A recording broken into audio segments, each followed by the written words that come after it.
Hello, everyone. Welcome back to Purpose Fridays with Sherry Watson family and friends.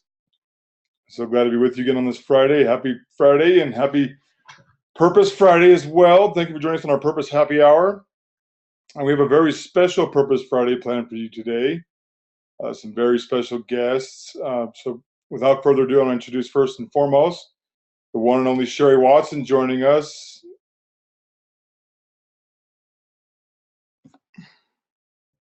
Can you hear me? Yes. Hey, how are you guys? Great, thank you. I want you to welcome everyone, and also please welcome to our audience our very special guest today. Well, it's such a pleasure to have this call today, you guys, as we have watched the devastation in the Houston area and the families impacted and the communities that are needing to be rebuilt. And we're now watching the same thing with Florida. And, this is when the power of the nonprofits is bigger than we've ever could imagine, to go back in and be that army of compassion and to be the boots on the ground. And we have many of our mastermind students that we just met with are from the Houston area. So as we text and called and emailed, finding out how everyone was doing, people catching their breath and now coming forward with what we're going to do with our nonprofits and the coalition we're bringing together. And, next Friday, you're going to meet a group of our nonprofit leaders from the Houston area, and you're going to hear how they're coming together to rebuild their communities. And so that we can support, we can be there, we can be part of it, but they're the boots on the ground. That's their community. And so yesterday, talking to Camilla has been one of our mastermind students that came to us with just such a passion, such purpose to help and make a difference, and such brilliance in the business mindset. She came forward with leading a nonprofit from a business model, and now her community needs her. So as we talked yesterday, said, tomorrow on our first Purpose Friday of this series we're getting ready to launch, and stay tuned. You guys, we're going to show this country together how we as a community can rebuild and how we can support the folks in the community where they lead and rebuild. They know what they need best. And so talking to Camilla yesterday, Camilla, it's such a blessing to have you with us, to share how our beginnings and starting your nonprofit, and then what you experienced this last week to get us into this next series of every Friday watching and being a part of helping rebuild your community. So Camilla, I first want to say we're so happy you're here, and your attitude, your outlook, it's that we're gonna rebuild. And so Camilla, welcome. And start by telling a little bit about our journey and the nonprofit. And we didn't plan on it going this direction, but start and then we'll lead them through the next progression. Hi, everyone. Thanks for having me on. Hi, Sherry. It's been a very long journey for me. I have a little bit of an accent because I was born in Czechoslovakia when it was a communist country, and I came here for the freedom and the opportunity. And I've been able to get that for myself and my family, but it's always been my passion to help other people. And everyone who is connected with Sherry knows how much her team and Sherry care about, the community and America and people doing well. And that's something that has been very difficult for a lot of people, especially over the past 5 years. And so even bearing any hurricanes and disasters, I've been so privileged to be in Sherry's mastermind, and she's helped me put together the paperwork and the legal aspects and just kind of make sure that everything is perfect, because this is an experience that I have. And I've been so ready to go out there and help people really have that American dream, whatever that means to them. And I just really don't even know what to say about what happened these past 2 weeks, because it truly was something that came out of nowhere for everyone. And there are so many challenges right now in the community. I don't even know where I should start sharing. What would you like me to talk about now? I think everybody on with this and the personal journey, Camilla, what it was like, what you and your family, and you've got little ones, and what you shared with me yesterday, and seeing the block next to you and your friend that's the entrepreneur with this business, and just take us through that first part. And as we build, then they can see where we're going to start coming together with all the nonprofits to help, because right now nobody knows where to start, but you guys do. FEMA, American Red Cross, are all of them great, but it's the folks in the community, the boots on the ground. And we experienced it years ago with the faith-based initiative that President Bush had pushed forward. And when Hurricane Katrina hit and the big federal agencies went in, and people weren't getting what they needed. Nobody knows our community better than us. And it was the local folks, the nonprofits that came together when they were going to bulldoze down the 9th Ward. And the folks that lived there said, this is our home. Nothing's left, but we know how to rebuild it. They set up a nonprofit with so much to share with everyone as we move forward. That's what Camilla, you and Steve and all of our nonprofit mastermind students, we're coming together next week, you guys, and stay tuned, because talking about what each of the nonprofits can do, there's so much need, there's so much hurt, there's so much that needs to be done. And if we as a community come together and bring the nonprofits, like Camilla, what I keep hearing from so many of you guys that I've talked to was how hard it is to look at the neighbor's yard and down the road and with rubble piled everywhere, with furniture and pictures and baby blankets, and they're live. And so to be able to remove that, step at a time, talk about what it was like for you, Camilla, and then we'll move forward each week with where the nonprofits and how we're bringing solutions.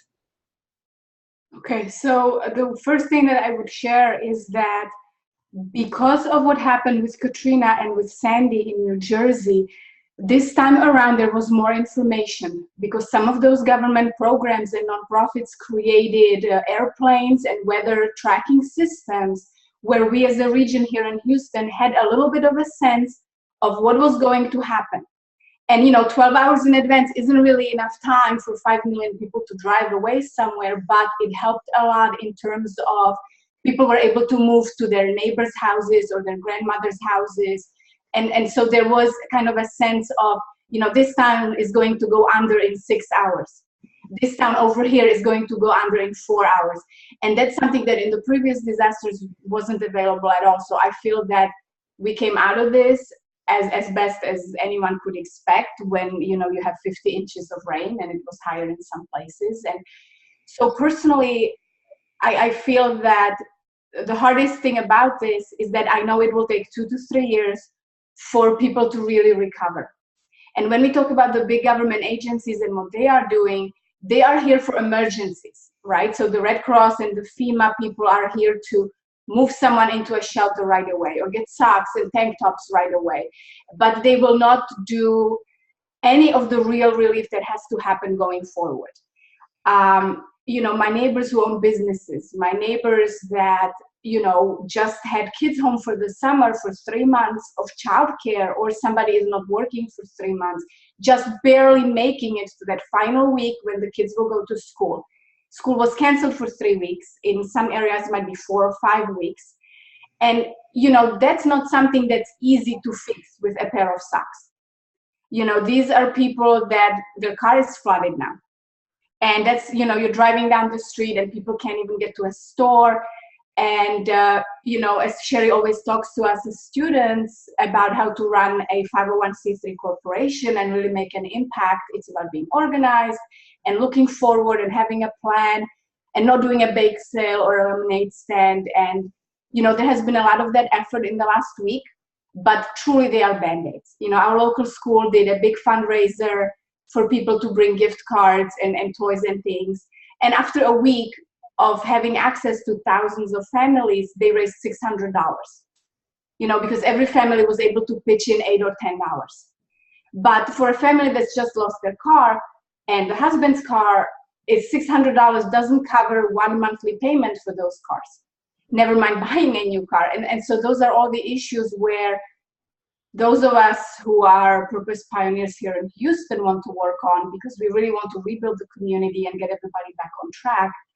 My friend who lives next door and has a business was on his way to San Francisco. A big conference got canceled. He was coming to an award. He had to fly instead of to San Francisco, to San Diego, to Nevada, back here, because they have a 5-year-old who was with a babysitter for 2 days while this conference was going on. And so they spent almost 3 days on an airplane, got here just before the rain hit. The babysitter had to go to her own home, which was being evacuated. And, these are the things that have a long-term impact on his business. I work with a lot of people who have a passion and a purpose and are entrepreneurs or visionaries or teachers, but they maybe don't have a clear path to income like you would with a traditional corporation. Fine artists, ministers, coaches, service providers. And these are folks where if you don't have an appointment for 3 weeks or 5 weeks or 6 weeks, you have no money for half the year or maybe for the whole year. There are people in my area that I know who are franchise owners that maybe I work with on advertising and things like that. And, they told me, I've just lost all my food in the store. I don't have the finances to restock. I can't pay my employees. And I can't pay my employees until I buy stock to open the store, and I can't open the store. And so you get into this disaster where people are saying, oh, that's great, you didn't get flooded. And the business owner is saying, I'm going to have to let go of 25 people and declare bankruptcy. So if I had my choice, I rather would have gone and bought, 3 couches. And so, we look at who is flooded, and sometimes that's not the worst disaster. Is I've been flooded and I have no flood insurance, and my house is not going to be okay to live in for a year. There aren't enough contractors in the area even to do the work. There aren't enough trucks to take all of the walls and floors that are now on the sidewalk away. Some areas are still flooded. And so I'm very happy that, there are a lot of nonprofits here in the area that will kind of take over when FEMA leaves, because they are not meant for building the community. They are meant for emergency disaster relief, prevent loss of life. And, they're just not equipped to help somebody rebuild their franchise that collapsed.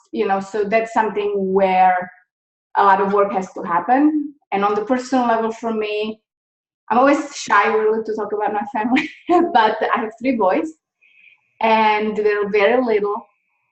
And, everyone was told if you start getting flooded, you need to go on the roof, because we learned from Katrina, you shouldn't be in the attic. And you just hang out there and see if you're getting flooded or not, because we can pick you up in a boat or a helicopter off the roof. But it's very difficult to go inside the house and climb in an attic somewhere. It really doesn't work. And, having a 3-year-old in a backpack and a 5-year-old and your birth certificates and a suitcase and,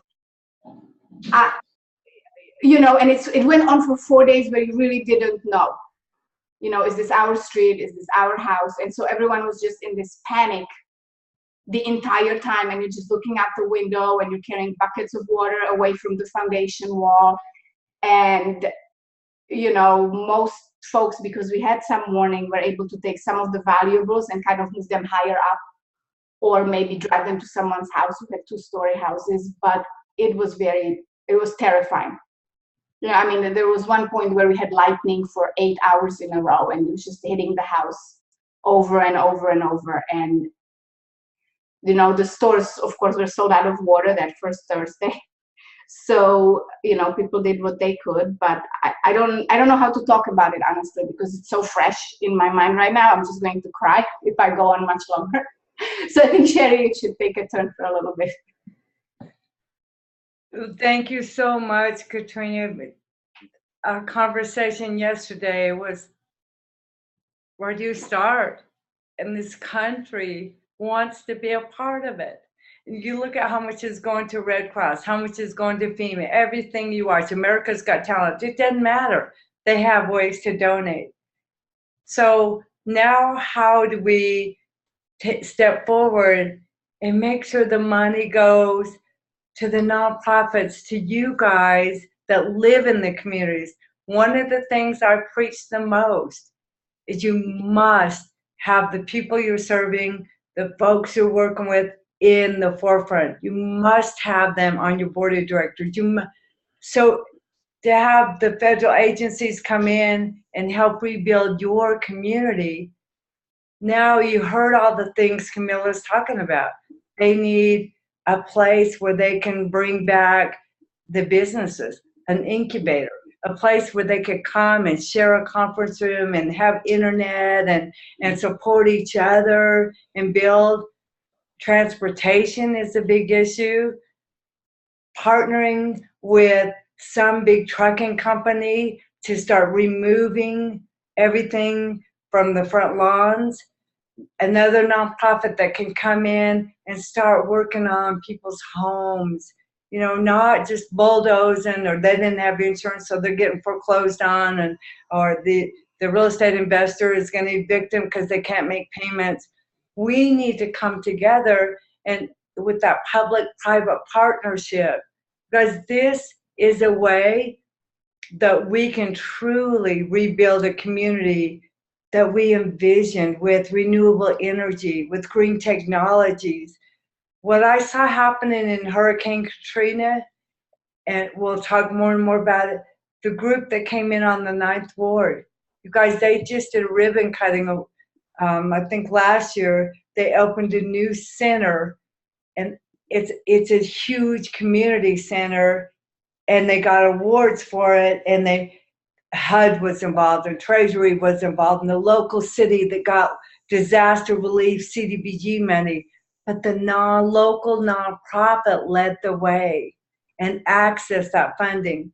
So that $15 billion that Congress just allocated, we're going to make sure that we can access it at the local level for our nonprofit coalition, who are going to be doing different duties to restore and rebuild our communities. So Hurricane Katrina, we were talking about that yesterday, Camilla. We now are going to partner with some of those folks. We're going to call them. We're going to have them provide technical assistance, how they did it, how they rebuilt. When I was at the last Faith-Based Initiative conference in Washington, D.C., and President Bush, it's not about politics. It's about what the administration does that we, whether it's Obama, whether it's Trump, whether it's Bush, we need to stay out of the political scene and out of the politics and don't like them.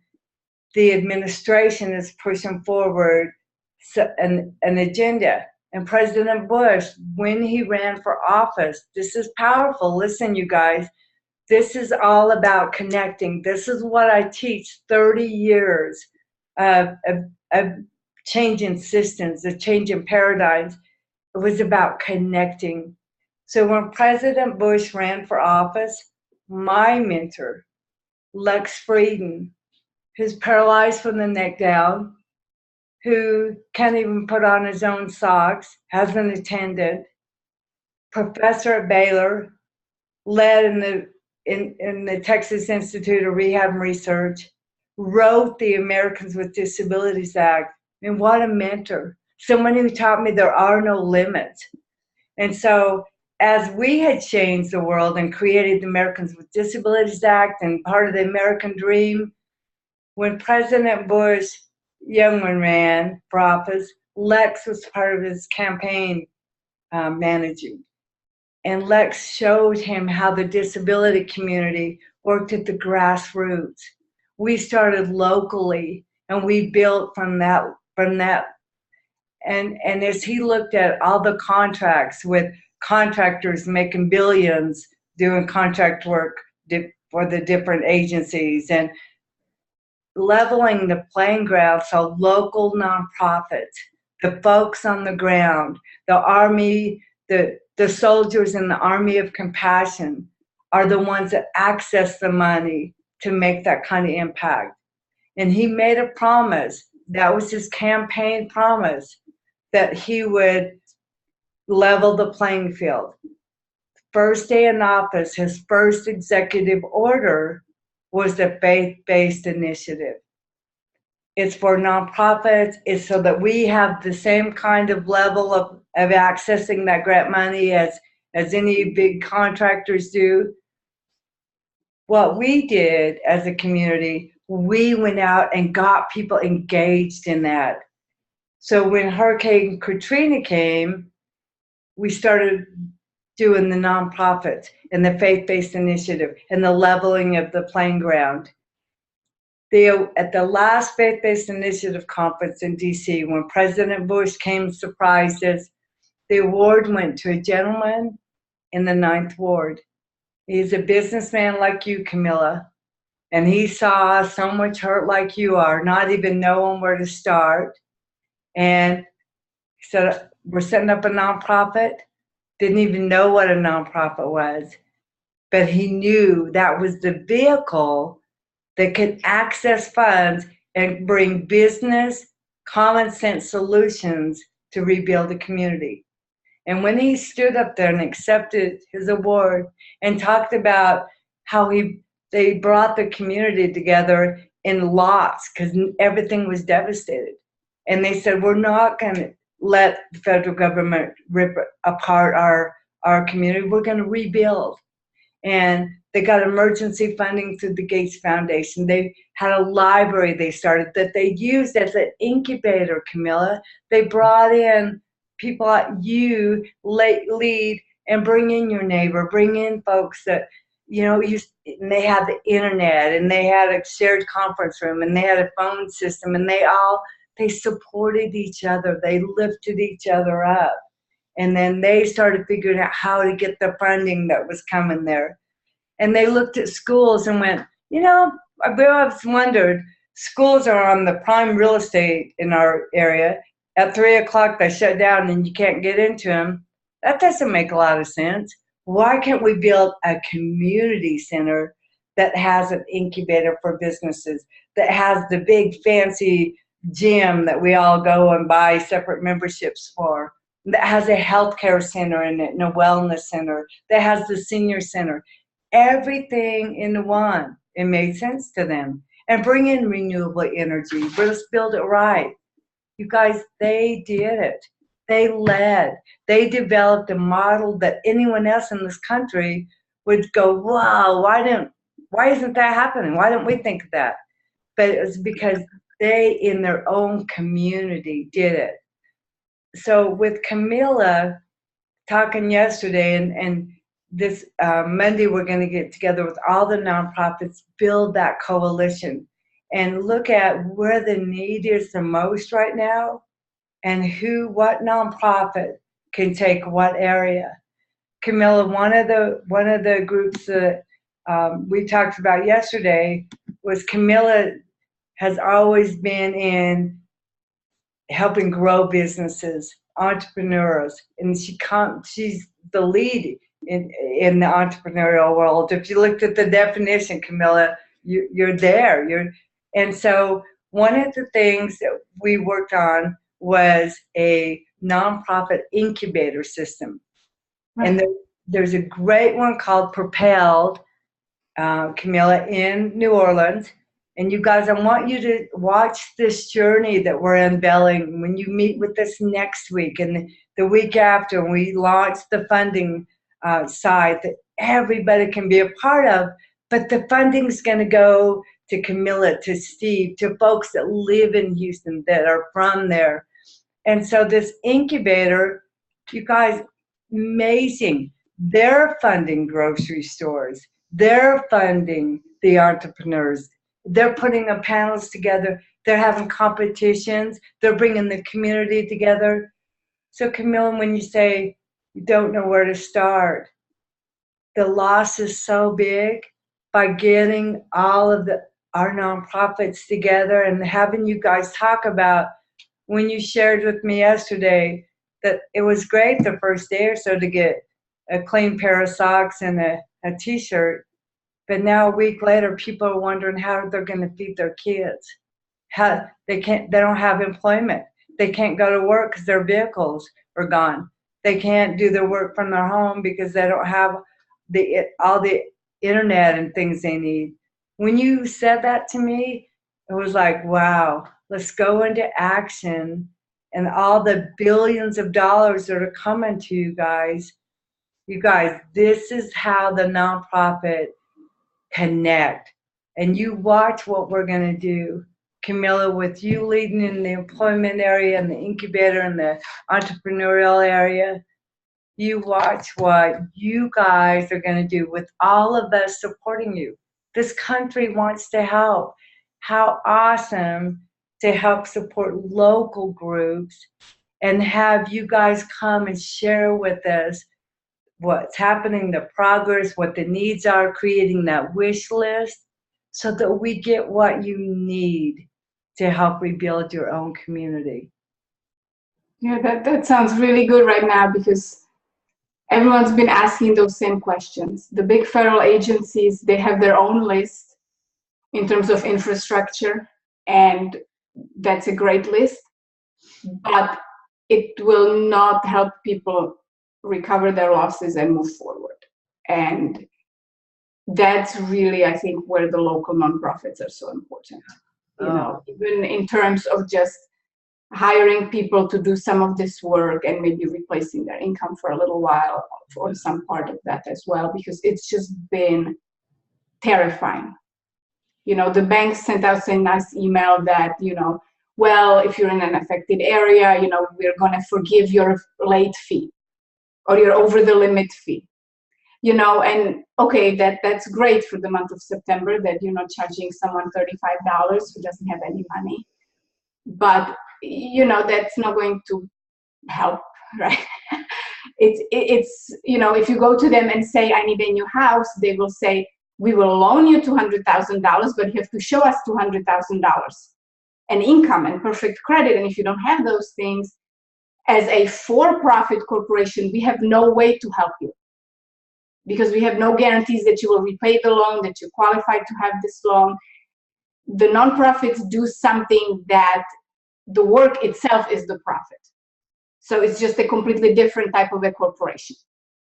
You know, that to us, it's the interest is the fact that now there's a house, and, you know, a week ago there was a house, now there isn't. And so that's something that, you know, in the traditional corporate sense, they can't help.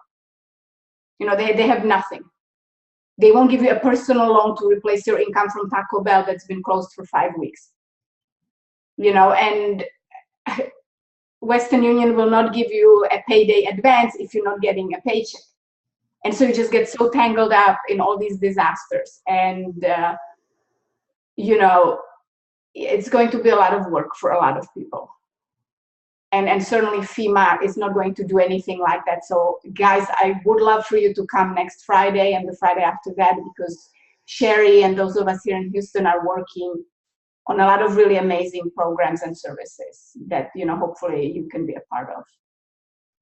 You know, and what's so amazing, Camilla, I'll get emotional on this one, but you guys, those of you know my story, you know, 30-some years ago, living the all-American dream out while my baby boys were taking a nap, ride my ATV three-wheeler where I always rode it, and within an instant, losing control of my life and destiny. You know, that's not the path I chose. I was a musician. I had a music academy, but to now take that journey and learn to say, instead of why me, okay, what's my purpose?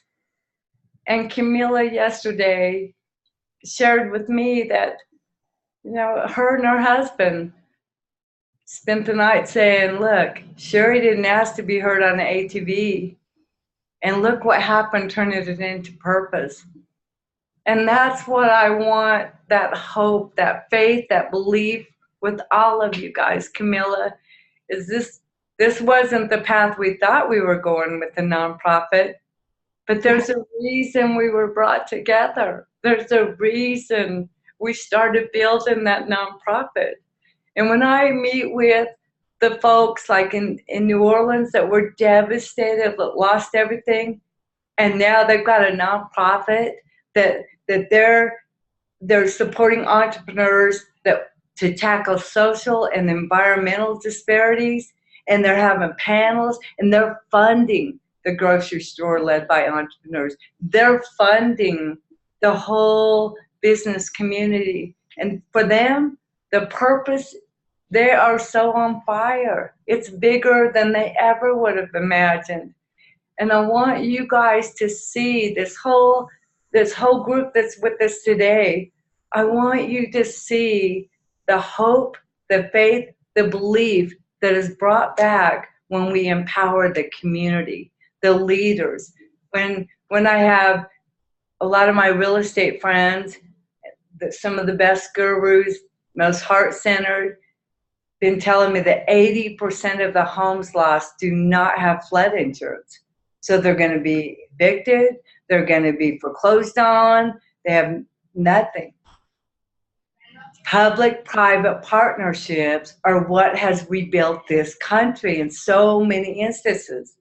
So we have groups coming to us saying, I have a for-profit rehab company, I do thousands of homes, but we need a nonprofit to partner with that can access the funding, and we can work together on rebuilding. And they're from Houston. And so how powerful is that, that part of our nonprofit coalition can be in the rehabbing, into the removing the trash, into the entrepreneurial incubator, into helping kids right now have the supports they need emotionally, going through trauma like this, watching parents trying to put their lives back together. We have those nonprofits.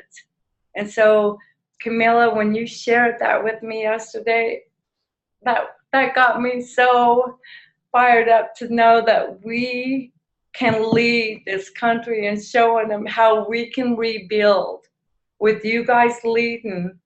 And then we can move to Florida. You know, all of our mastermind students, Lisa and all them from Florida. So we start with Houston, and we connect with the city leaders. We connect with state legislators. We connect with Congress. We have an open door to the Trump administration. And again, it's not about if you like them or not. It's about that $15 billion that's being sent out. Who better to help take that money and help rebuild people's lives, bring them back into their homes, support the kids, make sure they have food, keep that business going, build that entrepreneurial spirit, hire people. That's what Camilla and I talked about yesterday, is through her nonprofit, being able to hire people now with some of the funding as they rebuild. So Camilla. I feel that's so important, Sherry, because most people, when they think of nonprofits, they think charity, they think bake sale. There's been a lot of radio show hosts volunteering. Everyone picks up a hammer for 2 hours or 3 hours. And it certainly helps with the first and the worst flooding, when you must remove the walls before the mold sets in. But no one can be asked to volunteer for the next 5 years. It's impossible. And that's where we will need real companies and real experts and people where it is their daily job to rebuild homes. You know, we will need counselors, because what the kids went through, you know, even the little ones who are very resilient, they won't let me go to the bank by myself. You know, they're like, they hop in the car, they want to go everywhere with me. You know, they don't want, you know, like they could tell that something was horribly wrong.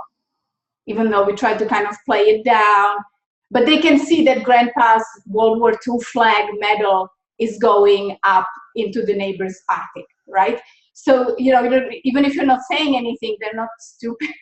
And they have nightmares. And, you know, we've actually had some of the better time of it compared to the other families. And the school only has one counselor. So, you know, there's just need in every area that you look at. And the need is for professional, paid people who can do this long-term kind of work without putting themselves in jeopardy. You know, that's the first thing we learn when we start a nonprofit, that it's like when they tell you on the airplane, put on your own oxygen mask first, then start looking around to what the other people need, because otherwise everybody's in trouble and it doesn't work. So that's the part that I see in the next few weeks. That's where the need will be, when we get a list of things that didn't get done through the emergency work and the volunteers. Yeah. And you guys will see as you start watching this every Friday, moving forward with all this, tapping into the most unbelievable untapped resource we have, our veterans.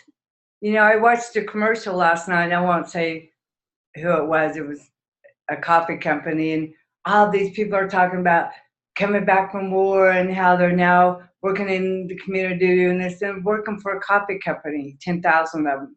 And I'm thinking, can you imagine the nonprofit that's doing affordable housing, that's doing the rebuilding, having groups of veterans that have rebuilt our world. They have amazing patent technology. They take sand out of a cement mixer, it looks like, and they build bricks that can take 10 bullets, and they build houses, they build communities, they build cities. And yet in our own home now, we're not bringing them back to rebuild America. What an untapped resource we have.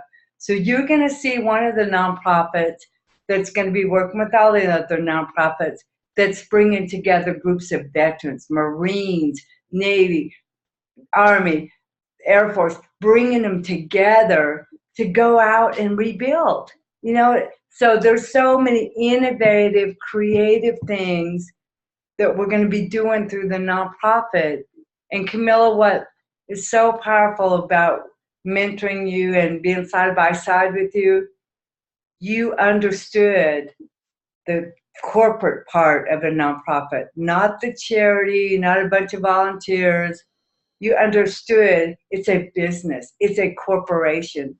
The profits are administered differently. In a for-profit, our profits go to investors, shareholders.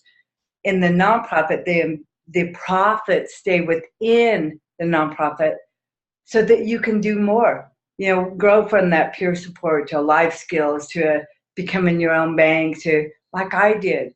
And when you look at what some of the other nonprofits have done in devastated areas, the incubator they have, it's only like 3 or 4 years old, and they are funding everything in the community. Their strategy is to build a critical mass of small businesses, of nonprofit corporations that tackle disparities in food, water, health, and education.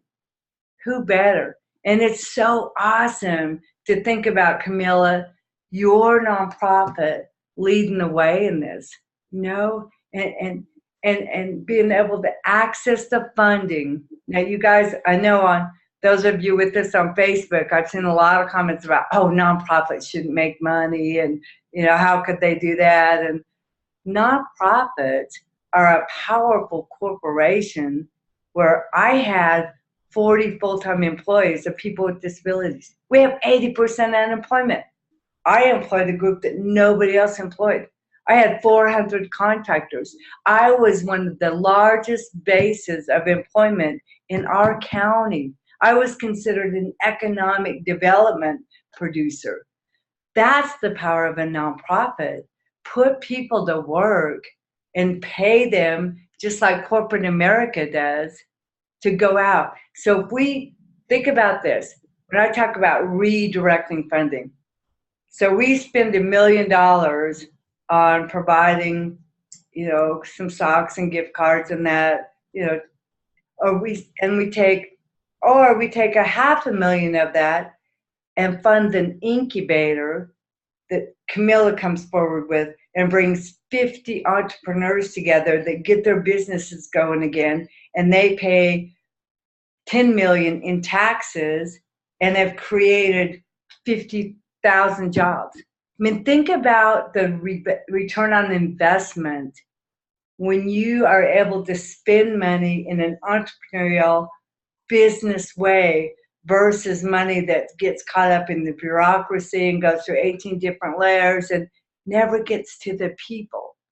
So that's what the conversation we want to have with our local city officials. And as we come together, you guys, we're going to share, we're going to document this so you guys see the connecting piece, what we met with Mayor about, what we talked to the city councilors about, how we went to the Trump administration and sat down with our Houston coalition of nonprofits, all of us together, and sit in a think tank setting with HUD, with Treasury, with our federal agencies, and they talk about what the need is, where they are. And we come up with creative solutions.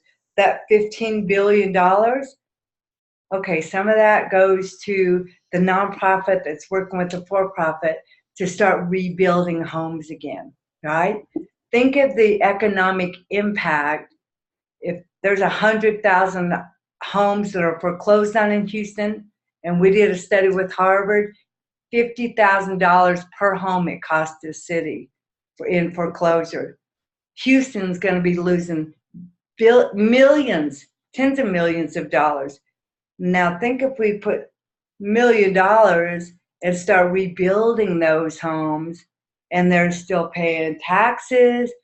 Think of the economic impact for Houston and for the people that live there, the way we spend the money. We have that opportunity and we're going to take it. We're going to go meet with our federal leaders. We're going to meet with the Trump administration. We're going to meet with our local and county. And together, we can come together and empower you and support you, Camilla, and all the groups support you. We want to support, but we don't need to lead. We don't need to just throw some money at it. We need to know that money is going to you guys to bring your community back alive, and alive in even a bigger way than you'd ever imagined. Yes, and that is so true. And I'm so glad you mentioned that, because my Facebook and Twitter and all the social media that I'm a part of has had comments as well about, what do nonprofits do? What do charities do? Government, politics. One of the things I do with my company is I help people become famous for their thing by, publishing and writing a best-selling book with them, right? And so a lot of my clients, have a point of view on all of these issues. They might be professors of economy, they might be healers, they might be ministers.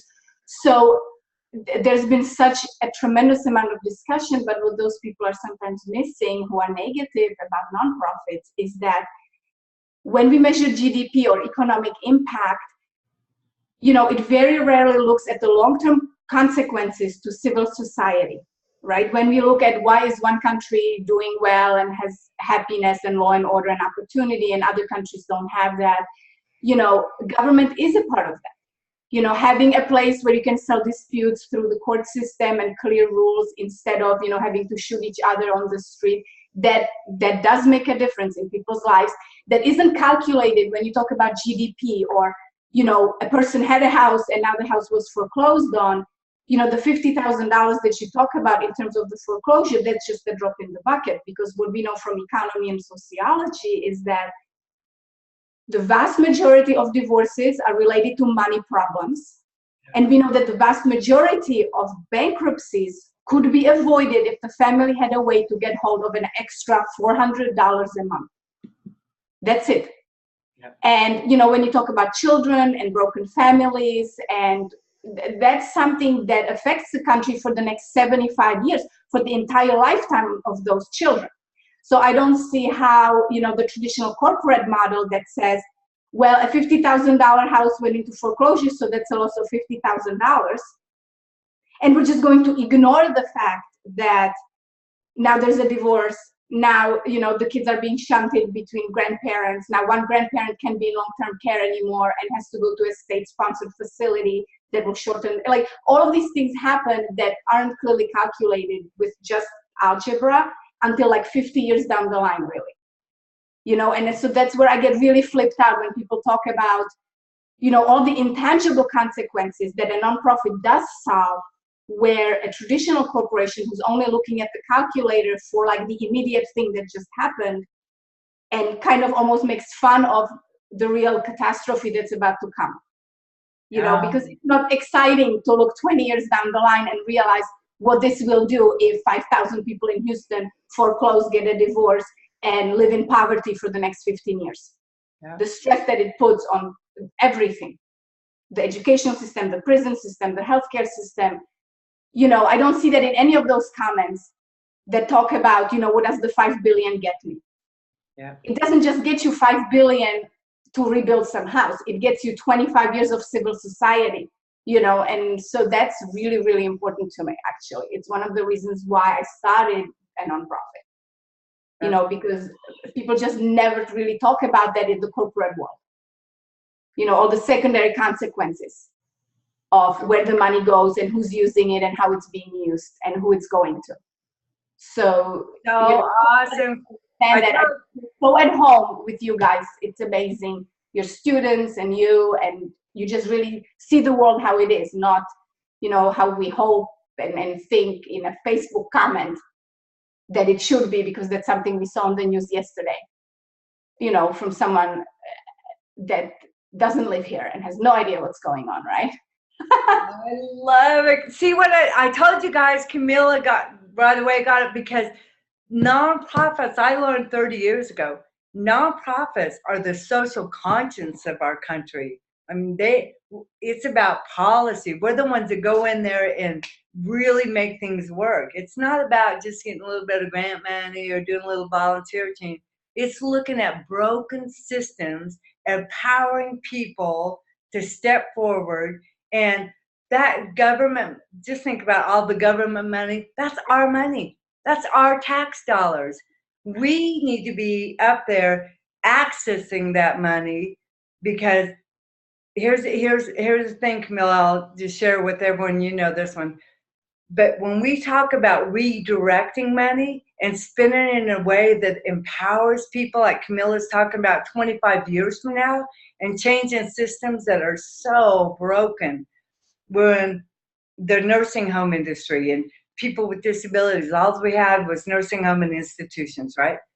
When I went back home to New Mexico after being president of our national organization in DC and was on a roll and went home, I started getting called back into nursing homes. I was like the poster child. The community raised me and the kids and everything. And little country girl goes to DC and they're like, come and see this young kid. And I'd go through 3 doors, see this young kid laying in bed of pee, atrophied. He'd just got hit by a drunk driver 3 years before, on his way to Harvard. When he got out of critical condition, they put him in a nursing home. So he'd laid there 3 years. He'd atrophied. We taxpayers were paying $400,000 a year for that kid to lay there. Now, do you think that's a good use of our tax dollars? I mean, people talk about, well, why did nonprofits get paid? We went in and we redirected Medicaid money, the largest budget in our state, and we help people now move home, hire an attendant. That's a smart, entrepreneurial, common sense business solution, right? I want to live at home, and I could just hire somebody to come in and help me instead of laying in a bed of pee in a nursing home at $400,000. We created 400 jobs. My nonprofit was making $50,000 a month because I'm a business. I charge the state a fee for service for each person, right? And We're the first state in the nation that had a positive Medicaid budget because of this little tiny program. 3 folks with disabilities came together. Now look, I want you to understand the power of the nonprofit. Camilla, we see it over and over and over, people going, well, that's not right. Nonprofits shouldn't make money. But given examples like that, Camilla, you stepping forward with now bringing this incubator and bringing business leaders back together and doing something where they can create revenue to help the Houston economy versus all of them filing bankruptcy or everything. So it's a different way we're building our career. Instead of me go build my career in corporate America, I built my career in the nonprofit sector. And I made more impact, I made more money, and I led it as a business. And you watch this Houston coalition of nonprofits we have. You watch them take money that's allocated to Houston. You watch how they're going to take that money and bring solutions in a way that nobody else can do at the federal level. We will. And that's certainly a place where we need to educate people as well, because certainly doing all of this, it requires a skill set, and that's sometimes what people don't understand. It's the same thing that sometimes gets talked about in the educational system.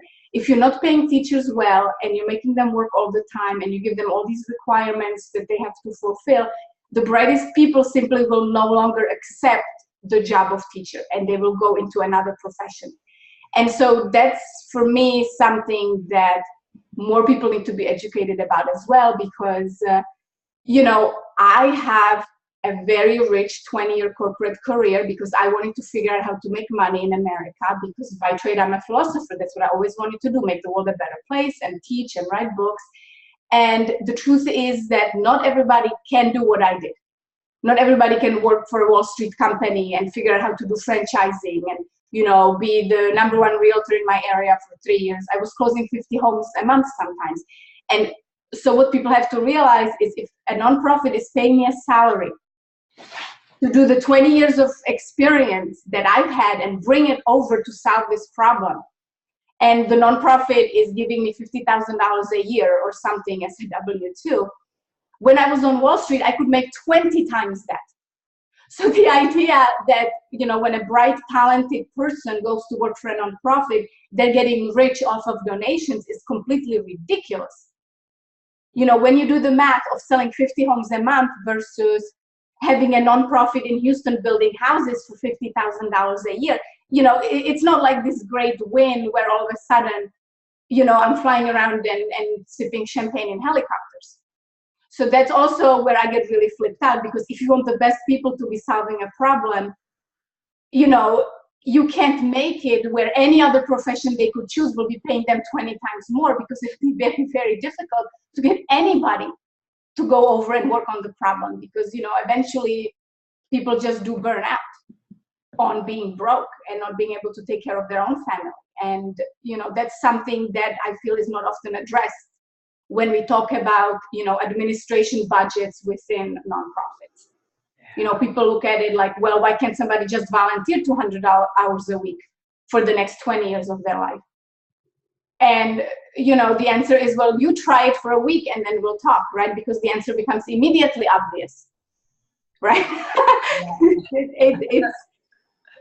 It's just surprising sometimes how a lot of the things that are common sense, when somebody doesn't work in that industry, they don't really understand as well. So just the education too, I think, has to go into it. And not everything can be done on an emergency volunteer basis. And that's where we can go with this, Camilla. The doors are opening, like, for the entrepreneurs that they know about LSEs and the entrepreneurial schools at the different universities. They teach you trademark and copyright and all the different entities, LLC, C Corp, S Corp. There's not been a lot of talk on the nonprofit. Now, Inc. magazine has brought us in to do training for entrepreneurs on the power of leading your business in a nonprofit corporation. And so, Camilla, this today is the launch of something bigger than all of us ever envisioned when we were brought together. This is something that we can bring to the world. We already have folks like Bill that are saying, how can I help? How can I help? How can I help, Camilla?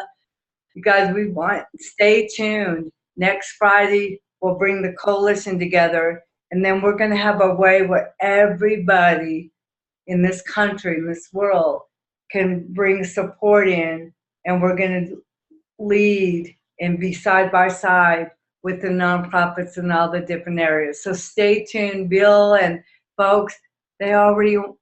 Camilla, people are already reaching out. People are wanting to be a part of it and help.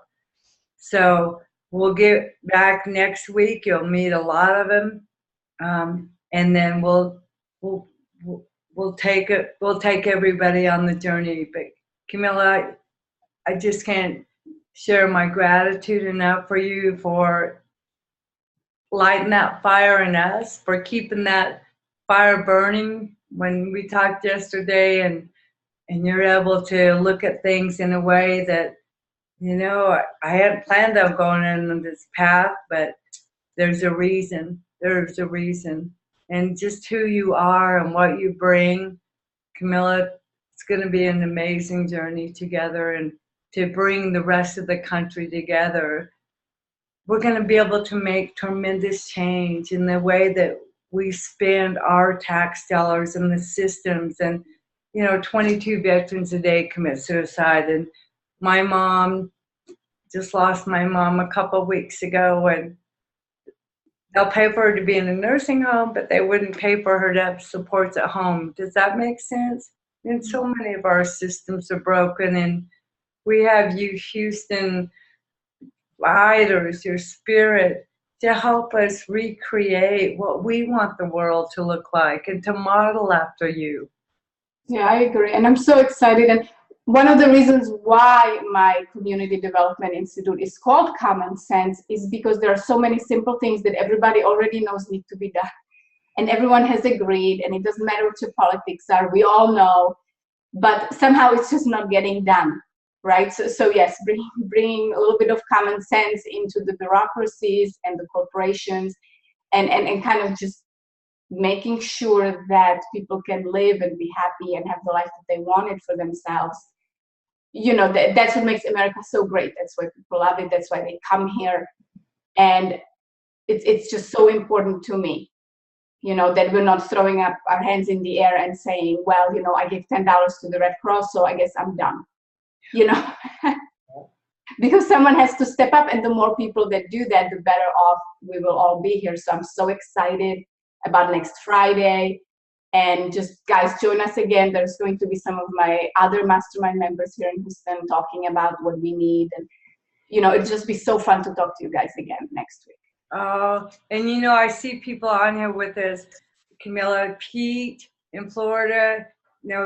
Pete, we're going to be doing the same journey. And right now our prayers is so with you guys, Pete and Warren and all of our groups in Florida. We're going to all be joining together and bringing the Houston group in and sharing our journeys and just empowering all of you guys, giving you the tools and resources you need to rebuild your community. And Skip, I see you on there, and I was going to reach out to you this morning. So Skip has an amazing nonprofit now. He's the most beautiful videographer.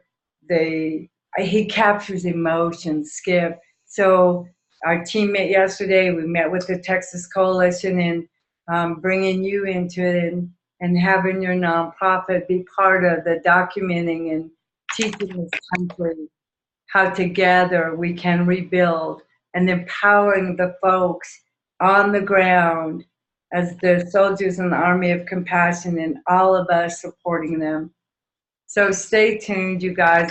I see so many Florida folks on with us, and I just know that our prayers and thoughts are with you, and we'll be bringing you together with us. And take care of you. Do what you need to do, like our Houston group did. Just connect with us. Let us know you're okay. And then when you're ready to breathe a little bit, like Camilla yesterday, we'll take those next steps together. So know we're here, and keep the prayers going. So Derek, thank you for bringing us on. Thank you for always coordinating this. And Oh, absolutely. And Camilla, thank you so much for joining us. Thank you for sharing your story. Thank you for your courage as well.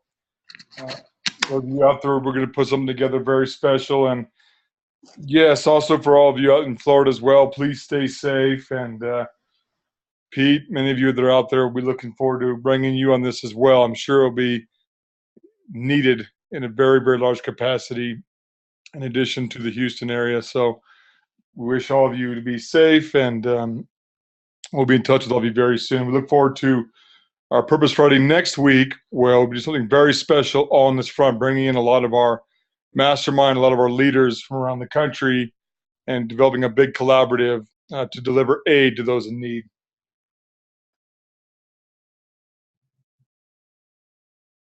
Thank you, Derek. Well, Ruth, I love the comments. Bill, Ruth said, being a fly on the wall during the conversation has been such a gift. During our grief of Houston and Irma, I now have more faith that we can help, truly help. And you guys, we can. So Camilla, your group in Houston, Pete, all of your groups in Florida, we're walking side by side with you every step of the way. And it's going to be an amazing journey. Keep the faith, believe, and together there's nothing we can't accomplish. We will. See you next week, everyone. See you guys. thank you, Camilla. Thank you, Mom, as well, everyone, for joining us. Join us next week for a very special installment. Look forward to, and I know many of you reached out on how we can help. We'll be talking a lot about that next week. So please stay tuned. Join us again. Thank you for joining us on our Purpose Friday. Have a great weekend, and we will see you next time. And once again, those of you in Florida, we're praying for you, and please stay safe. Take care, everyone. Bye.